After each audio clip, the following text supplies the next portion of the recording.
Bab 301. Melihat prajuritnya yang makin sedikit, Yuda terus mengejar dan membunuh tanpa henti. Ada pengawal pribadi yang lagi-lagi membujuknya. Pantang mundur. Di tembok kota, misil terus melepaskan tembakan beruntun, sementara pasukan zirah hitam di belakang mengejar dengan ganas. Semangat para prajurit bangsa Agrel benar-benar hancur. Diandra berkata, "Ayah, maafkan aku yang nggak berbakti. Tapi, jangan khawatir, aku pasti akan menghancurkan kota pusat pemerintahan Jagabu. Aku akan membawa pulang jasadmu dan membalaskan dendammu." Kilatan enggan menyerah melintas di mata Giandra. Pada akhirnya, dia melemparkan jasad yang dipeluknya itu ke atas tubuh seekor kuda di sampingnya. Kemudian, Giandra langsung mengayunkan cambuk. Plak, kuda yang kesakitan segera melarikan diri sembari membawa jasad Raja Tanui. Tatapan Yuda yang menyadari hal tersebut tampak serius. Dia segera memutar arah kudanya, lalu mengambil busur panjang dari punggung kudanya. Terlalu sulit untuk menangkap Giandra hidup-hidup. Dia sangat ahli dalam menunggang kuda. Selain itu, pengawal pribadinya juga berani dan tidak takut mati. Serak, sebuah anak panah tampak menembus kepala kuda sehingga ia berlari dengan terhuyung dan akhirnya jatuh. Sementara itu, jasad Raja Tanui yang dibawanya pun terlempar. Yuda berkuda melewatinya, lalu meraih jasad Raja Tanui dan mengangkatnya ke udara. Tep, tep, tep. Semangat para prajurit bangsa Agrel benar-benar runtuh. Mereka semua berbondong-bondong melarikan diri dengan kuda raja mereka diangkat seperti anjing mati oleh Panglima Yuda di udara. Hal ini membangkitkan memori para prajurit bangsa Agrel saat mereka dibantai oleh pasukan zirah hitam di masa lalu. Di momen ini, mereka benar-benar ketakutan, bahkan ada banyak prajurit bangsa Agrel yang segera turun dari kuda mereka dan menyerah dengan berbaring di tanah dalam pertempuran ini, baik misil anak panah tajam, ataupun senjata yang memotong besi seperti tanah liat, membuat mereka putus asa dan sepenuhnya kehilangan semangat berjuang. Mereka merasa bahwa pertempuran ini benar-benar tidak seimbang. Melihat ada yang menyerah, Yuda sontak berseru keras. Orang yang menyerah nggak akan dibunuh. Orang yang menyerah nggak akan dibunuh. Para veteran pasukan zirah hitam ikut berseru demikian. Orang yang menyerah nggak akan dibunuh. 2.000 pasukan berkuda juga bereaksi. Suara mereka bergema bak guntur. Banyak prajurit bangsa Agrel telah kehilangan keberanian sehingga langsung menyerah. Di bagian belakang, ada lebih banyak prajurit yang bertugas untuk mengangkut senjata dan mengepung dari belakang, langsung berbaring di tanah. Mereka tampak memegang kepala sebagai pertanda menyerah. Wira berkata, "Sudah berakhir, Rob." Di atas tembok kota, Wira menyaksikan semuanya dari kejauhan. Keluarkan pasukan yang tersisa di kota dan juga biarkan pasukan yang dia sepenuhnya merasa lega, lalu berbalik dan memerintahkan, keluarkan pasukan yang tersisa di kota dan juga biarkan pasukan yang dikalahkan dari markas selatan datang untuk membersihkan medan perang. Pertempuran sudah berakhir, tetapi membersihkan medan perang memerlukan waktu lebih lama daripada pertempuran itu sendiri. Sesaat kemudian, prajurit penjaga di kota dan pasukan yang dikalahkan dari markas selatan sontak keluar dari kota. Mereka memandang medan perang dengan tatapan tidak percaya. Hal ini terlalu sulit dipercaya. Pada saat yang sama, berita tentang pembunuhan Raja Tanui dan kekalahan telak pasukan bangsa Agrel juga menyebar ke seluruh kota. "Menang, kita menang telak. Tuan Wahyudi membunuh Raja Tanui dengan panah. Panglima Yuda berhasil mengalahkan pasukan bangsa Agrel. Jenderal muda menghancurkan formasi musuh dan memenggal kepala Jenderal Raharja. Pasukan, prajurit cadangan, dan puluhan ribuan orang dari bangsa Agrel menyerah. Mereka semua benar-benar terkejut. Jasad Raja Tanui juga berhasil direbut oleh Panglima Yuda. Prajurit pengirim pesan berkeliaran di kota dan berteriak di mana-mana untuk menyebarkan informasi ke seluruh kota. Tuan Wahyudi menang. Panglima Yuda menang. Kita benar-benar sudah mengalahkan bangsa Agrel. Apanya yang aneh? Bukannya Tuan Wahyudi sudah berkata sejak awal bahwa Raja Tanui nggak sehebat itu lagi? Benar, benar. Tuan Wahyudi berkata bahwa Raja Tanui sering terbangun di malam hari. Hal kecil pun bisa membuatnya ketakutan hingga mengompol. Kemampuan bangsa Agrel ternyata hanya seperti ini. Begitu Panglima Yuda turun tangan, mereka langsung runtuh. Untuk apa kita begitu takut dengan mereka sebelumnya? Banyak prajurit dan rakyat yang bergembira dengan berlinang air mata. Menang, kita berhasil membunuh Raja Tanui. Ini, hahaha. Di balai prefektur, Sinardi yang menerima kabar tersebut tampak sulit memercayainya. Dia berulang kali mengonfirmasi, lalu tertawa terbahak-bahak. Bab 302. Bangsa Agrel tak akan bisa menerobos kota. Sinardi tidak perlu kehilangan nyawanya. Dia bahkan akan dianggap berandil dalam mempertahankan kota. Segera, Sinardi memerintahkan lagi. "Cepat, pergi kejar Tuan." Selain itu, minta dia membawa kembali nyonya dan tuan muda yang sedang dikunjunginya secepat mungkin. Tidak baik jika orang lain menemukan bahwa Sinardi yang merupakan seorang prefektur menyuruh keluarganya untuk pergi terlebih dahulu. Prajurit pengirim pesan berseru. Tuan Wahyudi membuat misil 3 busur dan berhasil membunuh Raja Tanui dari jarak 720 meter. Setelah mendengar kabar tersebut, rekan Sinardi, Farhan, juga sama terkejutnya. Dia berkata sambil tersenyum. "Bakat Tuan memang luar biasa. Dia adalah anugerah besar bagi kerajaan Nuala." Prajurit pengirim pesan berseru. Raja Tanui sudah mati tertembak. Di kediaman Gumilar, Putro yang mendengar kabar tersebut tertawa terbahak-bahak. "Wahyudi memang hebat. Dia benar-benar menguasai banyak bidang. Dia ahli dalam bidang sastra, perdagangan, pemerintahan, ilmu pengetahuan, dan strategi militer. Apalagi yang nggak dia kuasai di dunia ini. Hais, bisa dikatakan dia menguasai 9 dari 10 bakat yang ada di dunia ini. Sementara itu, orang lain belum tentu kebagian setengahnya. Hahaha, bawa arak kemari. Timpal Putro. Menang. Paman Wira sudah menang. Dia berhasil membunuh Raja Tanui. Paman Wira memang luar biasa, ujar Fabrian. Setelah Fabrian heboh sesaat, dia pun berkata dengan ekspresi muram. Hais, kalau tahu Paman Wira ternyata begitu siap, untuk apa aku asal bersumpah? Pria mana yang sanggup nggak pergi ke bordil selama 3 tahun? Informasinya sudah tersebar ke dusun-dusun. Tuan Wahyudi menang. Dia berhasil membunuh Raja Tanui. Tuan Wahyudi pasti akan diangkat menjadi pejabat tinggi oleh istana kali ini. Penduduk dusun Lovita tampak bergembira. Dian berujar. Tuan Wahyudi, dia menangis dan merasa menyesal karena tidak mengungkapkan perasaannya kepada Wahyudi semalam. Akan tetapi, dia merasa bahwa itu adalah perbuatan yang benar. Sekarang, Wahyudi telah mencapai prestasi besar dan pasti akan mendapat penghargaan dari istana. Bahkan, Wahyudi mungkin akan diangkat menjadi seorang jenderal atau menteri. Sebagai seorang wanita yang sudah menikah 3 kali, Dian tahu bahwa masa lalunya itu hanya akan merusak reputasi Wahyudi. Apalagi, dengan bakat luar biasa Wahyudi, bagaimana mungkin dia akan tertarik dengan wanita biasa seperti dirinya. Informasi tersebar dengan cepat keluar kota dan memasuki kereta kuda bertulisan Keluarga Barus. Farel berseru, apa? Membunuh Raja Tanui, membantai kavaleri bangsa Agrel, mengalahkan Jenderal Raharja, membunuh Pangeran Giandra, dan menangkap hampir 20.000 prajurit bangsa Agrel. Mata Farel tampak membelalak. Dia sangat terkejut dan tidak bisa berkata-kata untuk sementara waktu. Mata dari wanita berbaju ungu tampak berbinar-binar. Dia berujar. Kenapa? Kamu juga terkejut. Petik 2 titik titik titik. Aku memang menduga dia akan menang, tapi nggak menyangka ternyata akan menang telak. Dia bahkan membunuh Raja Tanui. Jawab Farel. Farel menghela napas dalam-dalam. Sorot matanya menunjukkan tekad bulat. Kemudian, dia berkata. Aku pasti akan merekrutnya ke keluarga Barus. Wanita berbaju ungu tersenyum dingin sembari berkata. Dengan apa kamu ingin merekrutnya? Wahyudi begitu kaya dan berbakat. Dengan prestasi besar seperti ini, selama ingin bergabung dengan istana, dia pasti bisa menjadi seorang jenderal atau menteri. Farel memicingkan matanya, lalu meraih dagu si wanita berbaju ungu sembari berkata. Bagaimana kalau aku memberikanmu kepadanya? Nggak ada pria yang akan menolak, wanita cantik. Kamu, seru wanita berbaju ungu itu yang sontak cemberut. Hahaha, Farel tertawa terbahak-bahak. Dia membuka kipasnya seraya memerintahkan. Ayo, kita kembali ke kota. Kereta kuda keluarga Barus melaju kembali ke kota. Sementara itu, ada banyak kuda yang keluar dari kota dan bergegas menuju arah selatan. Setelah setengah hari berlalu, Candika yang duduk di dalam kereta kuda belum melaju jauh. Dia baru menempuh perjalanan sejauh 32 km. Setelah menempuh 16 km lagi, tiba-tiba ada kuda yang bergegas ke arahnya. Seorang prajurit berseru. Komandan, Anda tidak perlu meninggalkan ibu kota kerajaan. Kita telah memenangkan pertempuran ini. Candika bertanya, sudah menang, bagaimana mungkin? Dia menggeleng dengan ragu-ragu. Bagaimana mungkin 20.000 pasukan kerajaan Nuala bisa menang melawan 100.000 pasukan bangsa Agrel? Itu benar, prajurit itu buru-buru melanjutkan. Tuan Wahyudi menciptakan semacam misil yang dapat menembak sejauh 300 meter. Panahnya langsung menembak mati Raja Tanui dan banyak jenderal bangsa Agrel. Setelah kehilangan pemimpin, pasukan bangsa Agrel menjadi kacau balau. Menembak mati Raja Tanui dengan misil sejauh 300 meter. Ini mustahil. Candika menggeleng tidak percaya sambil berkata. Misil terkuat kerajaan Nuala hanya mampu menembak sejauh 90 meter. Bagaimana mungkin dia bisa menembak sejauh 300 meter? Jangan harap bisa menipuku. Itu benar, Komandan. Prajurit itu sangat panik, dia menimpali, selagi bangsa Agrel sedang kacau, Panglima Yuda memimpin 2.000 pasukan berkuda untuk merebut jasad Raja Tanui. Zabran bahkan berhasil membunuh Jenderal Raharja, serta menawan hampir 20.000 prajurit berkuda dan pasukan cadangan. Ini benar-benar kemenangan telak. Nggak mungkin, aku nggak percaya. Candika menggeleng dengan yakin. Kemudian, dia berujar.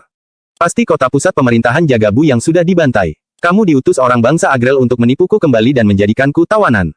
Candika melanjutkan, bagaimana mungkin 20.000 pasukan bisa mengalahkan 100.000 kavaleri bangsa Agrel? Aku nggak percaya. Ayo, kita lanjut melarikan diri. Tingkatkan kecepatan, jangan sampai orang bangsa Agrel menyusul. Si prajurit tidak tahu harus berkata apa lagi. Melihat rombongan kereta kuda yang melarikan diri, prajurit pengirim pesan itu tercengang dan sangat ingin melontarkan makian. Usai bertarung, mengorganisir penangkapan tawanan. Menghitung jumlah korban, serta merencanakan pengadaan persediaan dan perkuatan militer berikutnya, langit pun sudah gelap. Wira dan Yuda kembali ke markas militer. Hormat kepada Tuan Wahyudi. Hormat kepada Panglima Yuda. Begitu keduanya memasuki markas, para prajurit sontak berseru dan berlutut serentak. Bukan hanya prajurit biasa yang berlutut. Bahkan, Letnan Jenderal Basuki, Chandra, dan utusan dari keluarga Candika, Herdian dan Aksa juga berlutut di lantai. Mereka semua menunjukkan rasa hormat dan penghormatan yang tulus kepada Wira dan Yuda. Bab 303. Yuda berkata, kalian nggak perlu seperti ini. Dia menatap ke arah Wira, lalu keduanya pun berbicara seraya melambaikan tangan serempak. Terima kasih, Tuan Wahyudi. Terima kasih, Panglima Yuda. Panglima Yuda, pertempuran ini sangat mengesankan. Bisa dikatakan sebagai kemenangan terbesar dalam sejarah kerajaan Nuala. Tuan Wahyudi, misil 3 busur yang kamu buat benar-benar sangat kuat. Tuan Wahyudi, aku sudah meremehkanmu sebelumnya. Aku akan meminta maaf kepadamu. Mohon menghukumku, ucap Herdian. Aksa juga berkata, Tuan Wahyudi, aku juga sama. Aku kira kamu hanya bisa belajar dan nggak mengerti teknik perang. Tolong hukum aku. Banyak prajurit yang berkumpul di sekitar Yuda dan Wira, termasuk Herdian dan Aksa yang langsung berlutut untuk meminta maaf. Pertarungan ini begitu mengesankan. Mereka berhasil membantai lebih dari 10.000 pasukan bangsa Agrel dan menangkap lebih dari 20.000 tawanan. Sementara itu, jumlah korban dari kerajaan Nuala ketika dikejar oleh pasukan berkuda bangsa Agrel hanyalah sekitar 200 orang. Ini adalah kemenangan telak. Awalnya, mereka semua telah siap untuk mati di medan perang. Kini, mereka malah mendapatkan pujian dan dianggap berjasa. Mereka benar-benar merasa kagum dan berterima kasih.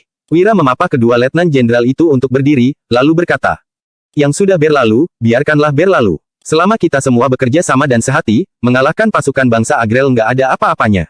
Menaklukkan dunia juga bukan mimpi belaka. Herdian menangkupkan tangannya sembari berkata, terima kasih atas kemurahan hati Tuan Wahyudi, mulai sekarang, aku akan selalu mengikuti saran dan arahan dari Tuan Wahyudi dan Panglima Yuda. Aku nggak akan berani membantah. Aksa juga berkata dengan penuh hormat, aku juga bersedia mengikuti saran dan arahan dari Tuan Wahyudi dan Panglima Yuda. Banyak jenderal yang bergegas mengutarakan tekad mereka. Jika mengikuti seorang penasihat militer seperti Wira dan meraih kemenangan, mereka akan dianggap berjasa. Tidak ada yang ingin menjadi bawahan bangsawan yang tidak berkompeten, bahkan mereka akan berisiko mengalami kekalahan dan dihukum. Yuda tampak tersenyum dan tidak memedulikan para jenderal ini. Dia membiarkan Wira berdiri di depannya. Wira berujar, sudahlah, kalian jangan berlebihan. Wira melambaikan tangannya dan berkata, sampaikan pada dapur untuk menambahkan daging kepada makanan para prajurit, tambahkan hingga 3 hari berturut-turut. Terima kasih, Tuan Wahyudi. Para prajurit bersorak girang. Tiba-tiba, ada seorang prajurit pengirim pesan yang berlari masuk. Dia berkata, Panglima Yuda, Tuan Wahyudi, ada seseorang di pintu gerbang kota selatan yang mengaku sebagai Komandan Candika, dia meminta agar para prajurit membukakan pintu gerbang untuknya. Wira berkata, Candika, dia tertegun sejenak dan melanjutkan. Bukannya dia seharusnya berada di markas komandan? Kenapa malah keluar kota? Dia pasti mengira bahwa kita akan kalah dalam pertempuran, jadi kabur selama pertempuran berlangsung. Ada prajurit yang berbicara dengan nada kesal, tapi, sekarang dia kembali lagi setelah mendengar kita menang. Aksa menunduk tidak berdaya. Sebenarnya, setelah memenangkan pertempuran ini, dia telah mengutus orang untuk mengabari Candika agar dia segera kembali ke kota. Alhasil, Candika sama percaya dan bahkan menuduh si prajurit pengirim pesan itu berbohong. Kini, entah bagaimana dia bisa percaya dan kembali lagi ke kota. Beraninya meninggalkan medan perang ketika pertempuran berlangsung. Ucap Yuda. Bab 304. Wajah Yuda memancarkan niat membunuh. Sebagai seorang komandan dan jenderal istana, bisa-bisanya Candika kabur ketika pertempuran berlangsung. Dia harus dihukum atas tindakannya. Wira menarik Yuda ke samping, lalu berkata, prajurit pengirim pesan, sampaikan seperti ini kepadanya. Kali terakhir, ketika Candika memperdagangkan surat izin lintas, dia juga tidak dihukum oleh istana. Hal itu menandakan bahwa bangsawan memiliki kekuatan yang signifikan di istana. Para prajurit tak kuasa menahan tawa setelah mendengar perkataan Wira. Seseorang berkata, Tuan Wahyudi benar-benar cerdik. Kalian prajuritnya siapa? Cepat bukakan gerbang untukku. Kalau enggak, aku akan memberi kalian pelajaran besok. Seru Candika. Di gerbang kota selatan, sederet kereta kuda mengadang di depan gerbang. Candika sedang mengumpat dengan emosi.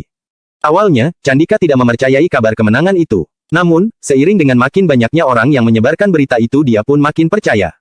Para prajurit di tembok kota tidak berani meresponsnya. Gerbang kota telah dikunci. Mereka juga tidak memegang kuncinya. Meskipun ingin membukanya, mereka juga tidak berdaya.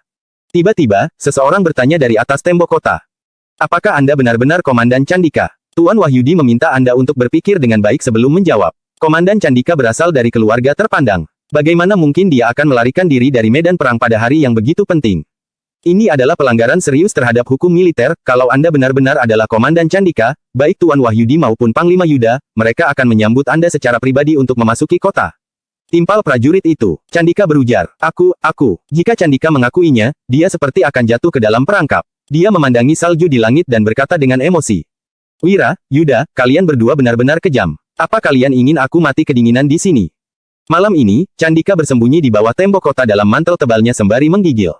3 hari kemudian, berita telah mencapai ibu kota kerajaan. Seluruh kota bersorak-sorai. Rakyat beserta pejabat sipil dan militer tampak bersukacita. Raja Bakir memegang 3 surat darurat dan segera membacanya. Dia tampak terkejut dan senang. Bahkan membacanya berulang kali. Surat kemenangan pertama datang dari prefektur kota pusat pemerintahan Jagabu. Surat kedua dari utusan pasukan rahasia naga, sementara surat ketiga barulah surat kemenangan yang ditulis oleh Yuda. Hasil pertempuran ini terlalu besar. Jika bukan laporan rahasia dari pasukan rahasia naga, Raja Bakir sama sekali tidak akan percaya. Raja Tanui adalah mimpi buruknya selama memerintah dalam 5 tahun terakhir. Kini, mimpi buruk itu akhirnya berakhir. Saat ini, Raja Bakir merasa senang dan khawatir pada waktu bersamaan. Dia merasa senang karena Raja Tanui telah dikalahkan dan keamanan perbatasan telah terjamin. Akan tetapi, dia juga khawatir bahwa jika Yuda diberikan pasukan lebih, dia pasti akan menjadi panglima tak terkalahkan. Apabila Yuda memimpin 100.000 atau 200.000 pasukan, siapa yang bisa menghentikannya? Kemal, sang penasihat kiri, mengepalkan tangan dan berkata, "Yang mulia, setelah kemenangan besar seperti ini, kita harus memberikan penghargaan kepada Yuda dan Wira. Harap Yang Mulia memberikan mereka lebih banyak pasukan dan gelar yang lebih tinggi. Hal ini supaya mereka bisa memimpin pasukan besar dan membantai pasukan sisa dari bangsa Agrel, serta mengembalikan reputasi kerajaan Nuala." Timpal Kemal. Ardi, sang penasihat kanan, tampak mengedipkan mata untuk memberi isyarat. Dimas, sang menteri perindustrian, pun berkata, "Yang Mulia, Panglima Yuda memang sepantasnya diberikan penghargaan. Kali ini, dia telah mencapai kemenangan besar dan bahkan membunuh Raja Tanui." Dimas menambahkan, reputasinya telah menyebar ke bangsa sekitar dan mendapatkan penghormatan dari para prajurit. Selama Yang Mulia memberinya 100.000 pasukan, dia pasti bisa membantai pasukan sisa dari bangsa Agrel. Bahkan, dia mungkin akan menjadi tidak terkalahkan dan sulit dikendalikan.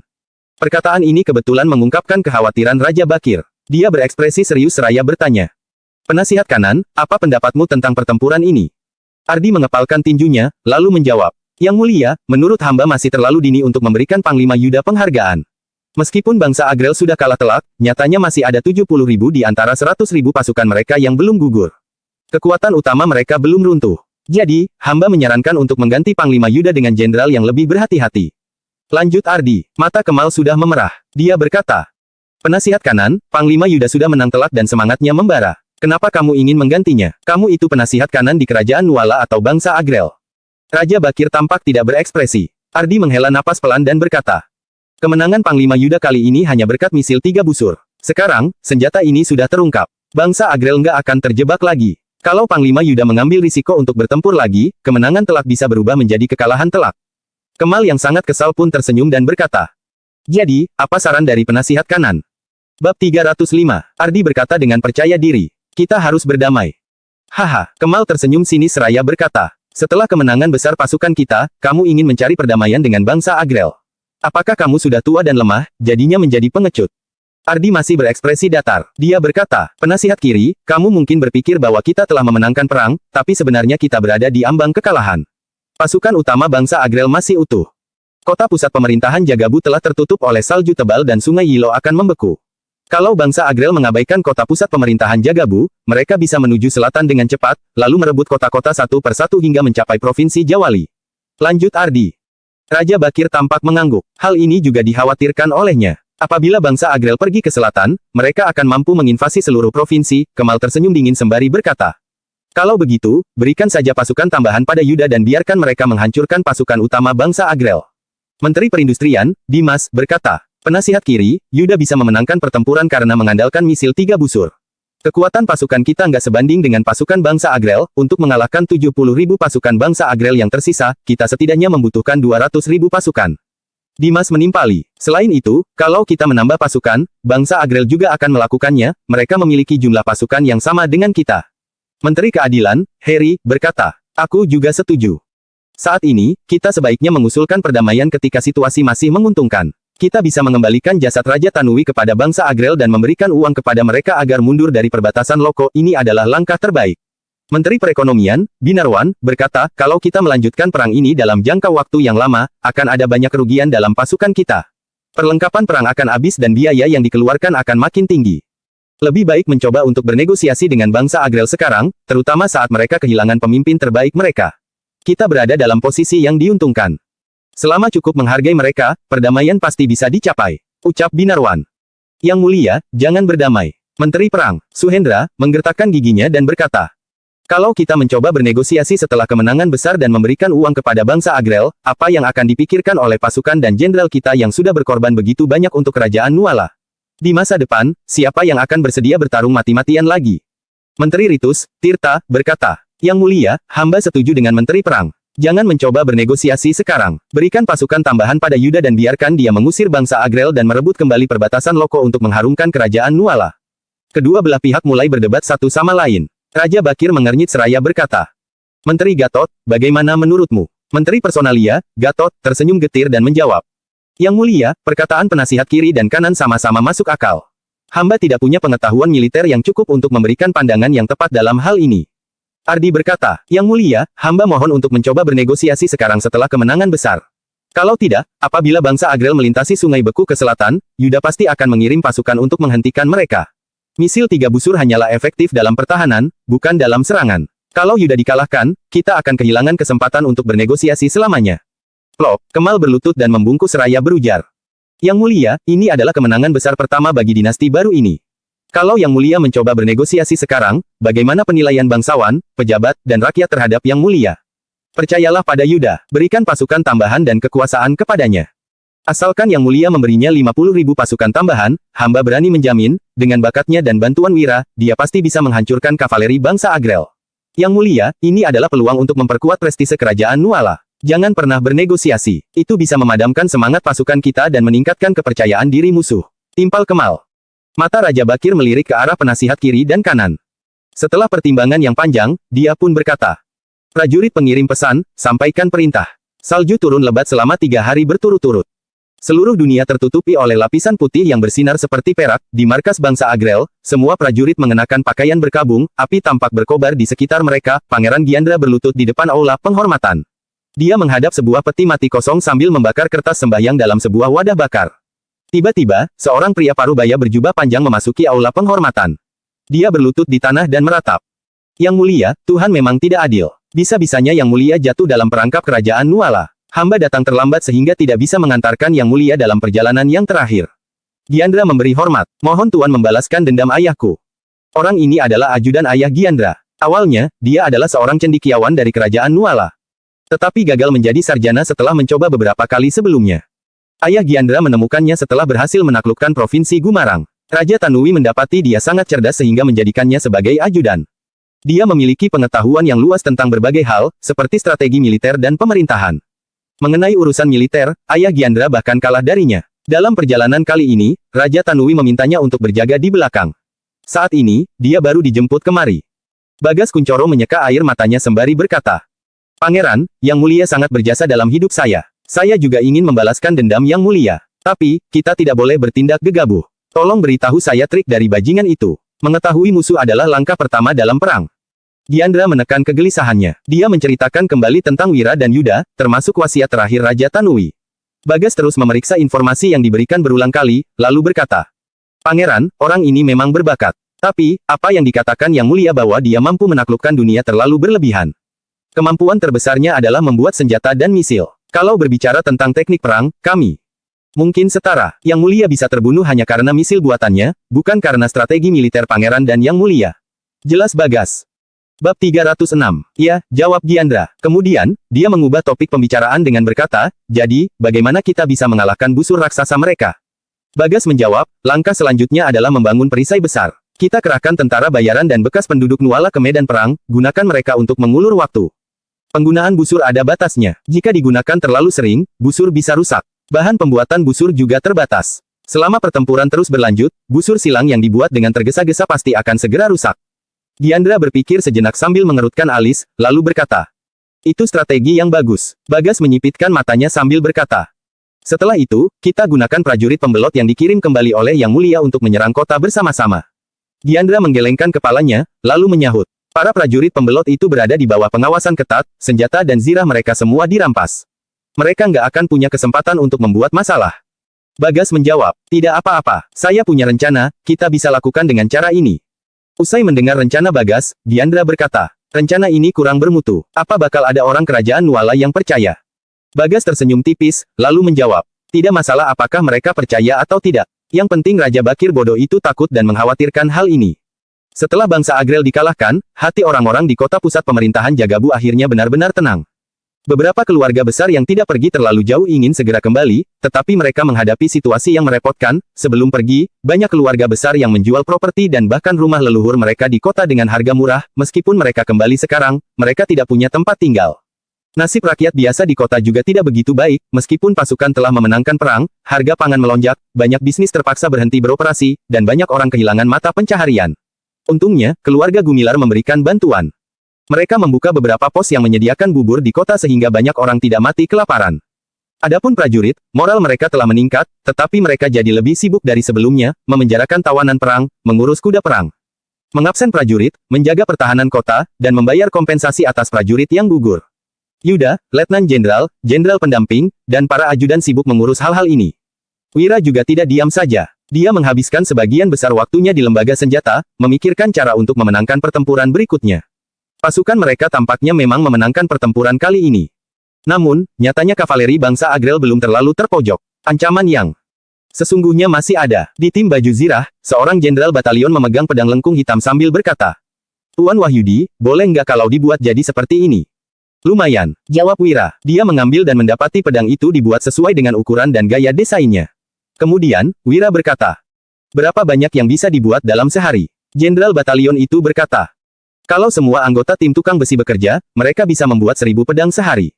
Kalau kecepatan produksi dimaksimalkan, mereka bisa menghasilkan 1600 pedang." Wira mengubah topik pembicaraan dengan berkata, "Ini adalah kemenangan besar. Aku sudah meminta Panglima Yuda menulis tentang kontribusi kalian dalam laporan pada Raja. Kalau nggak ada halangan, kalian pasti akan mendapat penghargaan. Kemenangan dalam pertempuran ini adalah berkat jasa 500 tukang besi yang bekerja sama dalam tim baju zirah. Baik anak panah maupun misil 3 busur adalah hasil karya mereka. Dalam waktu belasan hari, mereka bekerja keras untuk membuat hampir 10.000 anak panah." "Terima kasih, Tuan Wahyudi." "Terima kasih, Panglima Yuda," ujar Jenderal Batalion itu. Dengan hati gembira, dia berlutut di tanah dan menyampaikan ungkapan terima kasihnya. "Perang adalah soal logistik, kami nggak mungkin menang tanpa kalian," ujar Wira. Kemudian, dia melanjutkan sambil tersenyum. "Teruslah bekerja dengan keras. Kita kalahkan bangsa Agrel bersama-sama." Jenderal batalion dari tim baju zirah tertegun dengan mata berkaca-kaca. Selama ini, pihak yang biasanya diberi apresiasi atas kemenangan dalam perang adalah jenderal. Mana ada yang pernah memikirkan tim baju zirah? Wira adalah orang pertama yang memberikan apresiasi itu. Wira datang ke tim busur dengan tujuan tertentu. Umumnya, dibutuhkan waktu 1 hingga 2 tahun untuk membuat busur berkualitas tinggi. Namun, busur silang Zeta dan misil 3 busur diproduksi dengan jalan pintas sehingga kualitasnya sangat buruk. Sebagian besarnya butuh perbaikan setelah perang. Bab 307. Masalah terbesarnya, misil 3 busur ini tidak leluasa untuk dipindahkan dan tidak cocok digunakan dalam pertempuran jarak jauh. Kedatangan Wira ke sini hari ini adalah untuk menyelesaikan masalah ini. Begitu Wira masuk ke tim busur, Emran berkata dengan ekspresi malu-malu, "Tuan Wahyudi, saya punya ide." Wira tersenyum dan berkata, "Bicaralah." Hanya dengan melihat kotak anak panah busur silang, Emran sudah bisa menyalin desain busur silang Zeta. Emran adalah seorang mekanik jenius yang langka. Hanya saja, dia belum pernah mempelajari sains sehingga tidak memahami banyak prinsip. Dia tidak terlalu mempertimbangkan masalah yang mungkin timbul dalam senjata buatannya. Emran berkata dengan hati-hati, "Saya rasa misil 3 busur itu sangat besar dan tidak leluasa dipindahkan. Kalau di bawahnya ditambah 2 roda, misil itu bisa dijalankan dengan kuda seperti kereta. Kalau seperti itu, pasti akan lebih nyaman digunakan." Wahab, sang jenderal batalion lembaga senjata, datang dan menegurnya. "Emran, misil 3 busur adalah senjata ajaib yang dirancang oleh Tuan Wahyudi. Bahkan Raja Tanui mati tertembak. Kamu yang cuma seorang perajin nggak perlu banyak ikut campur." Emran mengintrospeksi diri, lalu berkata sambil berlutut, "Tuan Wahyudi, mohon ampuni saya. Saya bersalah." "Wahab, jangan salahkan dia. Sebagai seorang perajin, memikirkan ide-ide baru adalah hal yang bagus," bela Wira. Sambil menarik Emran bangun, Wira tersenyum dan berkata, "Kamu benar, begitu memang jauh lebih leluasa. Tapi, ada kekurangan saat panah ditembakkan. Waktu nggak ada roda, bagian bawah misil tertekan secara keseluruhan. Kalau dipasang roda, roda akan bergerak sehingga membuat tembakan nggak akurat dan roda pun mudah rusak. Jadi, apa yang harus kulakukan? Kekurangan dari misil ini adalah keseluruhan badan. Misil menerima tekanan secara keseluruhan," sambung Wira lagi. Emran mengusap bagian belakang kepalanya, lalu segera mengatakan ide berikutnya. "Kalau begitu, bisakah kita membuat roda yang mudah dibongkar? Kita bisa melepas rodanya saat di medan perang." "Ide yang bagus," jawab Wira. Dia mengeluarkan cetak biru, lalu berkata dengan puas, "Ajak para perajin dari tim busur untuk merombak 100 misil 3 busur secepat mungkin sesuai dengan cetak biru ini." "Hah? Ujar Emran sambil mengambil cetak biru itu. Di cetak biru itu, tergambar misil 3 busur dengan roda yang lebih sederhana dari yang dibayangkannya. Emran benar-benar terkejut. Wahab berkata, "Bocah, sekarang kamu sudah tahu diri, bukan? Kecerdasanmu masih jauh di bawah Tuan Wahyudi." Emran yang masih terheran-heran lantas tersenyum kecut. Ternyata idenya sudah dipikirkan Wira jauh lebih dahulu. Setelah meninggalkan lembaga senjata, Wira hendak pergi ke markas utara. Masalah prajurit pembelot sudah hampir selesai ditangani. Tiba-tiba, seseorang menghentikan Wira. 14. Pengawal pribadi Panglima Yuda berkata dengan cemas. "Tuan Wahyudi, ada sesuatu yang gawat." Wira mengerutkan alis, lalu berkata, "Apa masih ada bangsa Agrel yang menembakkan panah ke kota dan menggunakan strategi pemecah belah yang nggak bermutu itu?" Beberapa hari terakhir ini, bangsa Agrel terus menembakkan panah dengan surat ke kota. Isi surat tersebut menyatakan bahwa mereka ingin merekrut Yuda. Selama Yuda berpaling pada bangsa Agrel dan menyerahkan kota pusat pemerintahan Jagabu, kerajaan Agrel akan mengangkatnya sebagai adipati. Yuda akan diberikan 100.000 pasukan untuk menyerang balik ibu kota kerajaan Nuala demi membalaskan dendam atas kematian Panglima Dirga. Baik menyangkal maupun tidak menyangkal rumor itu akan menjadi dilema bagi Yuda. Jadi, Yuda memerintahkan prajurit untuk mengambil surat-surat yang ditembakkan oleh bangsa Agrel itu dan segera menyerahkannya padanya. Memang ada yang bocor, tetapi untungnya tidak menimbulkan banyak masalah. "Bukan, seseorang dari ibu kota datang ke sini," jawab 14. 14 menggertakkan gigi dan berkata, "Raja mengirim seorang Kasim untuk mengawasi militer. Mengangkat kembali Candika sebagai panglima, dan memerintahkan Panglima Yuda menjadi wakilnya. Selain itu, Raja juga memintamu untuk menyerahkan plakat emas." Sekarang, seluruh prajurit dalam keadaan bingung. Kasim itu memintamu untuk menemuinya, berkata kalau dia akan bertindak sesuai hukum militer kalau kamu nggak datang. Wira tercengang, mengganti pemegang komando kendali dalam situasi seperti ini. Apalagi, orang yang menggantikan Yuda adalah Candika. Wira benar-benar heran dengan jalan pikiran Kaisar Raja Bakir. Sebenarnya apa yang dipikirkan orang itu? Candika telah memperdagangkan surat izin lintas dan melarikan diri dan juga melarikan diri dari peperangan. Mengapa Raja masih membebankan tanggung jawab sebesar itu pada Candika? Selain itu, Raja juga menyuruh Kasim untuk mengawasi militer. Di tenda besar di tengah perkemahan militer, Candika yang mengenakan baju zirah terang duduk tegak dengan semangat. Di sebelahnya, duduk Cecep Modo, Kasim berjubah merah yang berwajah feminin dengan alis putih dan mata tajam. Panglima Yuda, Letnan Jenderal Herdian, Basuki, Aksa, Chandra, dan para jenderal pendamping serta jenderal batalion mengerutkan alis. Mereka berdiri beberapa meter jauhnya dengan ekspresi tidak berdaya. Hati prajurit biasa diliputi amarah, tetapi mereka juga tidak dapat berbuat apa-apa. Candika menyipitkan mata sambil berkata dengan suara rendah, "Kasim Cecep, sekarang ada kesempatan sekali seumur hidup untuk menghasilkan banyak uang. Bagaimana kalau kita bekerja sama?" Bab 308. Kedatangan Wira ke markas militer disambut sekelompok orang. Di antaranya adalah Yuda, Herdian, Basuki, Aksa, Chandra, sekelompok jenderal pendamping, dan jenderal batalion. Mereka semua tampak khawatir. Wira tersenyum dan berkata, "Kenapa kalian memasang ekspresi seperti ini? Kalian kelihatan lebih tertekan daripada saat bertempur dengan bangsa-bangsa Agrel." Yuda mengerutkan alisnya tanpa bicara. Tidak peduli seberapa besar tekanan yang diberikan bangsa Agrel, mereka semua bisa bersatu melawan musuh yang sama. Sekarang, kebijakan yang diturunkan kerajaan malah langsung menghancurkan semangat semua orang. Herdian mengingatkan, "Tuan Wahyudi, cepat masuk. Kasim Cecep sudah menunggumu." Wira bertanya dengan tenang, "Bagaimana latar belakang Kasim Cecep ini?" Herdian menghela napas, lalu menjawab, "Kasim Cecep adalah orang kepercayaan mendiang raja. Dia pernah memimpin pasukan untuk menekan pemberontakan, menaklukkan orang barbar dari selatan, dan membuat prestasi besar dalam perang. Sebagai seorang Kasim, dia juga dianugerahi gelar bangsawan rendah. Raja yang bertahta saat ini juga sangat menghargai Kasim Cecep sehingga menunjuknya sebagai pengawas militer." Wira berkata dengan nada terkejut, "Seorang Kasim diberikan gelar kebangsawanan." Aksa menjelaskan dengan suara rendah, "Di kerajaan ini, Kasim sering dikerahkan untuk memimpin pasukan, makanya ada banyak Kasim yang terjun dalam militer. Mereka ahli dalam berkuda dan menggunakan busur, cakap dalam seni bela diri, akrab dengan buku-buku militer, serta mampu memimpin pasukan dalam pertempuran. Mereka akan diberi gelar kebangsawanan kalau mereka membuat prestasi besar." "Oh," jawab Wira. Kemudian, dia melanjutkan dengan nada heran, "Lantas kenapa dia ingin bertemu denganku?" Faktanya, Wira bukanlah bagian dari militer. Dia menjadi penasihat militer juga karena dinobatkan secara paksa oleh Yuda. "Karena pedang Treksa," ujar Yuda, kemudian, dia berbisik lagi. Katanya, orang ini sangat serakah, setiap kali menemukan harta langka, dia ingin memonopolinya sendiri. Semua jenderal itu merasa gusar. Setelah mengalahkan bangsa Agrel, pihak kerajaan tidak memberikan militer yang diutus justru mengincar properti milik Wira. Sorot mata Wira menjadi muram. Dia mengeluarkan plakat emas dan menyerahkannya kepada Yuda, lalu melangkah ke tenda besar di tengah perkemahan militer.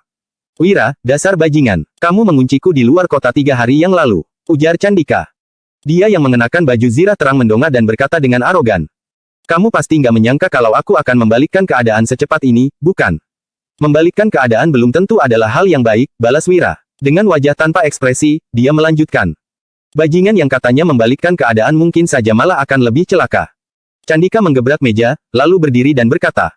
Beraninya kamu, sekarang aku adalah panglima militer tertinggi, beraninya kamu bicara seperti ini padaku. Wira membalas tanpa sungkan, keluarlah dan tanyakan pada orang-orang, siapa yang menganggapmu sebagai panglima tertinggi. Kamu, ujar Candika dengan marah. Sudah cukup, potong Cecep. Setelah Cecep mengangkat tangannya, menjadi tenang kembali. Kemudian, dia berkata tanpa ekspresi. Wira, Yang Mulia meminta Kamil datang ke kota pusat pemerintahan Jagabu kali ini nggak hanya agar kami mengawasi militer, tapi juga untuk mengawasi seseorang. Wira mengangkat alisnya dan bertanya, siapa itu?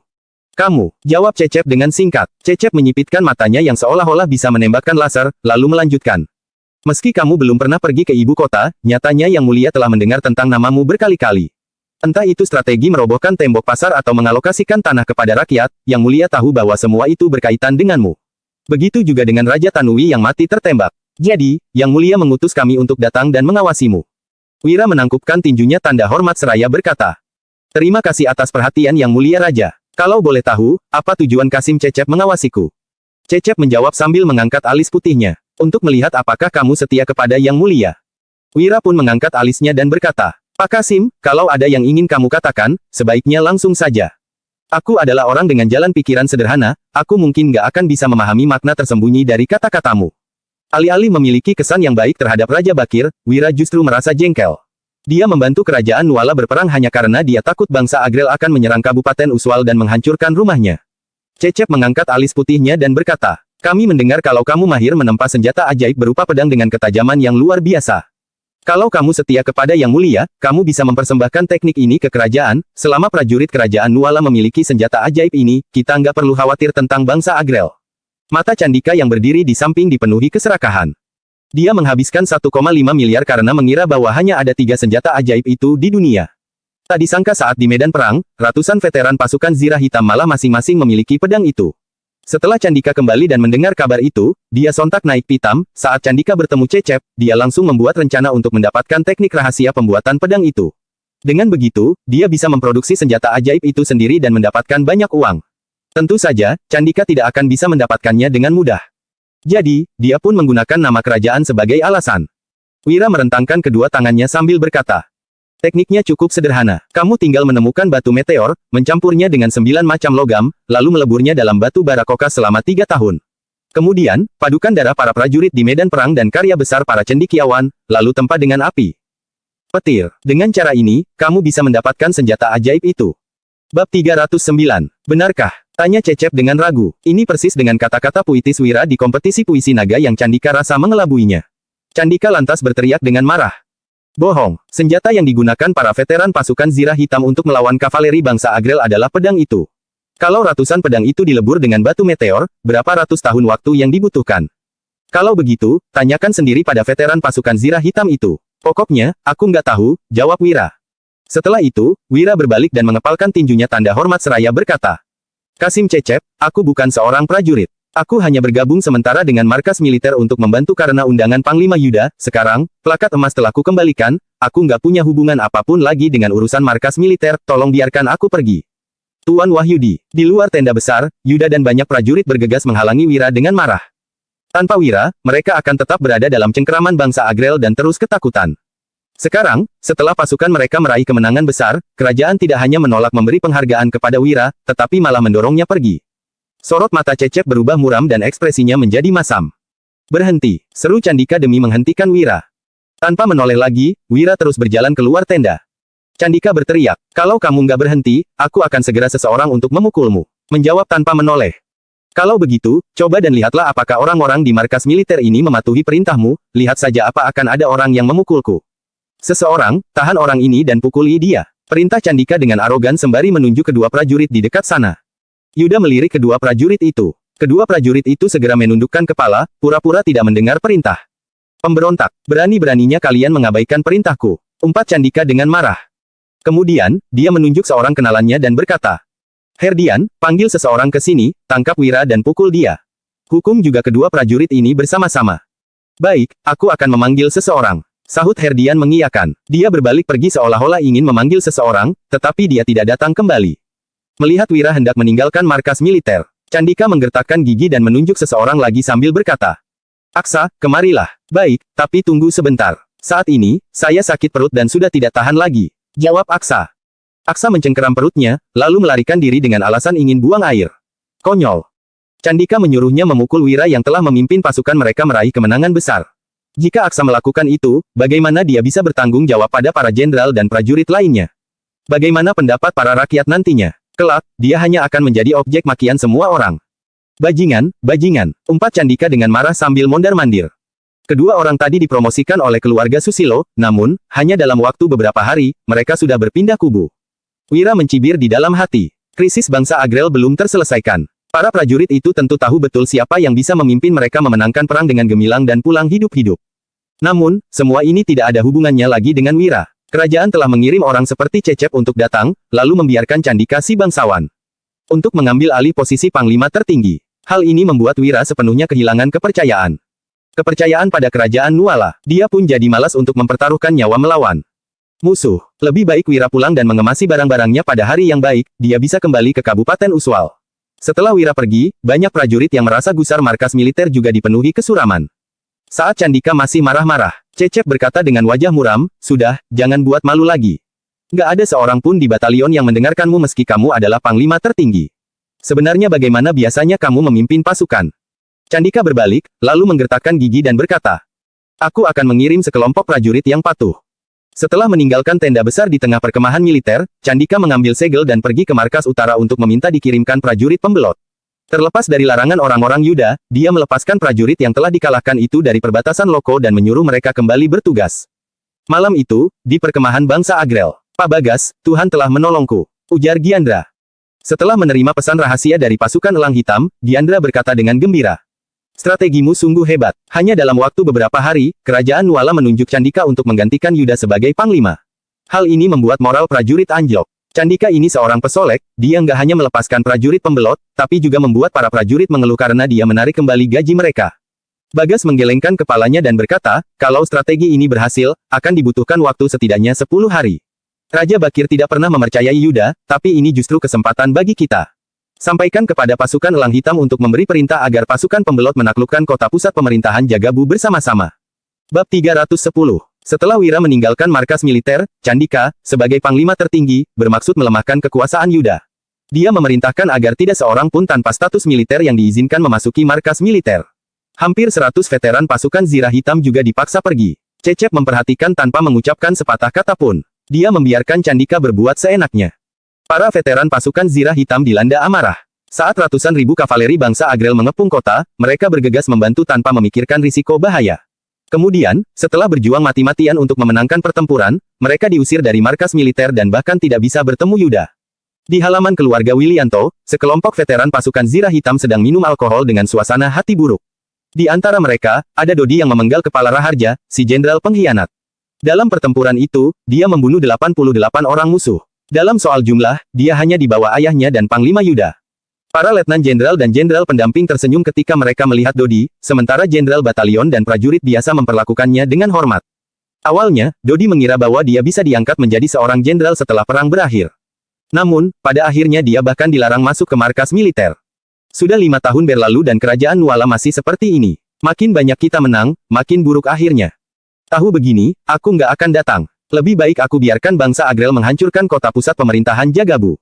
Kita pergi berperang bukan demi pihak kerajaan, tapi demi Panglima Yuda dan demi tanah air kita. Kalau bangsa Agrel benar-benar menghancurkan kota, kita bisa membuatnya lebih baik. Aku hanya merasa kesal. Dulu, Panglima Dirga memberikan kontribusi yang begitu besar, tapi dia malah menjadi target pihak kerajaan. Sekarang, Panglima Yuda telah menunjukkan potensinya, tapi juga kembali ditekan oleh kerajaan. Fandi, David, Rudy, dan banyak veteran pasukan Zirah Hitam tidak bisa menahan diri untuk berkeluh kesah.